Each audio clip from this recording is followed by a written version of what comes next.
Muito boa noite, está começando pela rede CNT o Jogo do Poder, um espaço aberto para a discussão política. Nós aqui da CNT acreditamos que o debate, o contraditório é sempre ponto de partida para o exercício de um dos direitos mais fundamentais, o de ser informado com absoluta correção e transparência. Esse é o objetivo do Jogo do Poder, que recebe hoje o secretário estadual de Habitação, Rafael Pisciani. Boa noite, secretário. Boa noite, Ricardo. Um prazer estar aqui no Jogo do Poder, ao seu lado, podendo falar para os nossos telespectadores já nessa nova função de secretário estadual de Habitação. Muito obrigado pelo convite. O prazer é meu em recebê-lo. Conosco também o jornalista Gabriel Costa, do jornal O Dia. Boa noite, Gabriel. Boa noite, Ricardo. Boa noite, secretário. Boa noite. É um prazer recebê-lo. Secretário, o Rio de Janeiro atravessa um momento especial. Vários investimentos se aproximam. Nós temos a duplicação da Volkswagen em Resende, temos a instalação da Nissan também em Resende, temos a duplicação da Peugeot Citroën, temos o complexo petroquímico de Itaboraí. Enfim, o Rio, de maneira geral, vive um momento de efervescência econômica.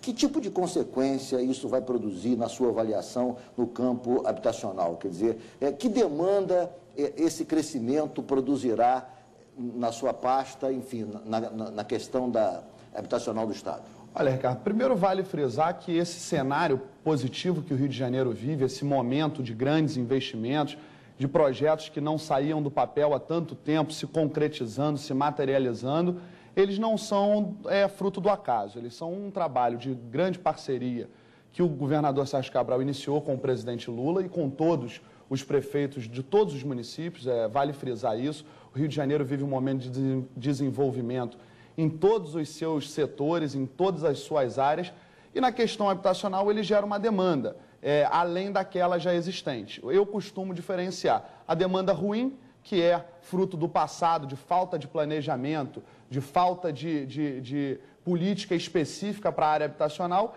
e a demanda atual, que é fruto de um desenvolvimento de grande velocidade. Nós temos que caminhar com ambos lado a lado. E o Rio de Janeiro vem avançando nesse sentido. Nós estamos... Existe uma política habitacional dirigida a esses polos que, pelo menos teoricamente, devem experimentar um crescimento muito grande? Aquela região do sul do estado com polo automotivo, a região do petróleo em Campos, o Rio de Janeiro também, enfim, todo o Grande Rio, a Baixada Fluminense, ou seja, há um plano, quer dizer, por setor, dividido por todo o estado? Sim, hoje nós temos em fase final de materialização o Plano Estadual de Habitação com Interesse Social. É um plano que vai reger o Rio de Janeiro na questão habitacional até 2027, pelos próximos 15 anos a partir do ano que vem. E ele é planejado num diagnóstico, primeiro de como está o cenário e que leve em consideração esses grandes empreendimentos. A gente tem, por exemplo, a região do Comperj, talvez a região do estado que sofrerá o maior impacto na sua questão demográfica, que necessita de ações específicas para aquela região do estado. Então, nós temos sim em andamento, não depende só do governo estadual, nós temos o programa Minha Casa Minha Vida, que é o programa do governo federal, mas precisamos do planejamento dos municípios, na legalização dos serviços. Eu costumo dizer que habitar é muito mais do que dar um teto. Dar condições de vida para aquela pessoa, para aquela família. Então, a gente precisa da infraestrutura nos serviços municipais, a gente precisa que o Estado se prepare para esse impacto demográfico, e o Rio de Janeiro, eu acredito que está no caminho certo. Secretário, no âmbito do plano de habitação de interesse social, nos últimos dados, acho que o déficit habitacional do Rio de Janeiro estava em 470 mil, em torno disso. Sim. Queria saber se considerando esses polos, as novas expansões, como anda esse... A expectativa desse déficit habitacional deve crescer muito, esse déficit? Com certeza, mas aí nós não tratamos como déficit, é uma nova demanda, não é uma falta. Uhum. O que nós temos em cerca de 400 mil habitações é da população que já reside no estado do Rio de Janeiro e reside ou em área de risco ou em área que não é possível o Estado legalizar aquela propriedade por não ser de interesse coletivo ou por estar numa área de proteção ambiental, por exemplo. Então, é evidente que esse impacto ele se somará a esse déficit já existente. Mas com a movimentação de recursos, com o avanço da nossa economia, grande parte desse déficit estará englobado. As pessoas que hoje não têm renda familiar, que possibilitem ter uma moradia própria, a partir desses programas passarão a ter e estarão diretamente ligados a esse avanço da economia, porque estarão trabalhando, estarão envolvidas nesses polos de expansão. Secretário, fora essas novas demandas que vão surgir, o enfrentamento desse déficit de 450 mil habitações, como vai se dar? Na realidade, quais são os projetos, quais são, quer dizer, os planos que a sua secretaria tem para o enfrentamento dessa questão, se não para resolvê-la, mas pelo menos para arrefecer, para reduzir de maneira substancial esse déficit habitacional do Estado? Olha, Ricardo, a gente teve no último governo o casamento com o programa Minha Casa Minha Vida, que já fez com que o Estado construísse mais de 150 mil novas habitações populares. Na fase 1 do Na fase 1. Nós já temos contratado, eu assinei junto com o governador Sérgio Cabral e com o ministro das Cidades, a intenção do Rio de Janeiro para Minha Casa Minha Vida 2, que tem uma meta até mais ambiciosa, são 2 milhões de novas unidades no país. E o Rio de Janeiro já sinaliza 190 mil. Quase 200 mil. Quase 200 mil. O que faria avançar em muito. A gente sabe que esse problema da habitação popular não será solucionado do dia para a noite. Mas nós temos planejamento, temos investimentos em curso, temos dentro da Secretaria o programa de reforma dos conjuntos já existentes, que permite com que as famílias vivam com dignidade em conjuntos que foram construídos pelo governo há 30, 40 anos atrás, mas que não tinham nenhuma manutenção.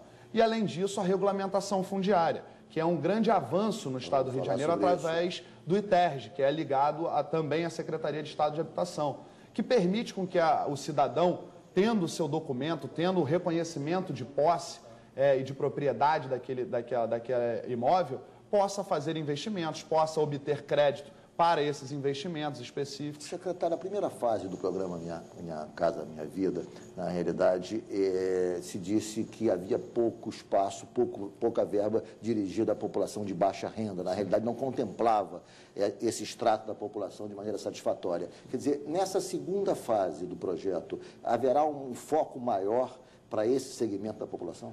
Com certeza, Ricardo. A instrução que nós temos, tanto do governo federal como a prioridade do governador Sérgio Cabral aqui no Rio, é que nós direcionemos o nosso programa para as famílias de 0 a 3 salários mínimos de renda, ou seja, até R$ 1.600 aproximadamente de renda mensal. Por quê?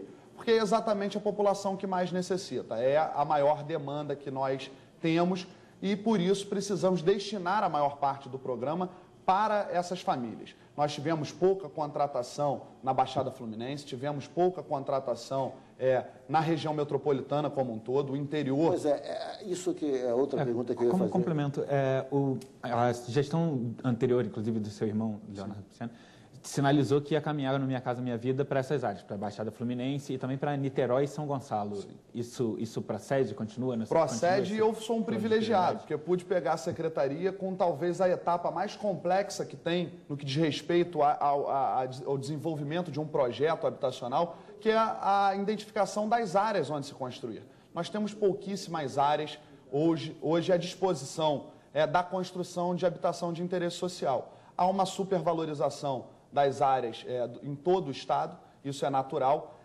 Há uma certa resistência das áreas de particulares que visam a especulação e que nós estamos resistindo, onde é de fato de interesse e a única opção que temos, a instrução do governador é que desaproprie, que a gente possa viabilizar aquela área para a construção de habitação de interesse social, até porque não adianta, nos valores em que a Caixa Econômica hoje disponibiliza para a construção da habitação, se a área for uma área supervalorizada, inviabiliza o projeto, nós não conseguimos gerar a casa num valor em que a população vá se beneficiar. Secretário, no próximo bloco, queria saber quais são os seus projetos para as áreas pacificadas. Por exemplo, a Rocinha. Nós temos lá um grande contingente de moradores que certamente precisam ter a regularização fundiária de suas casas, enfim, a regularização da situação em que vivem.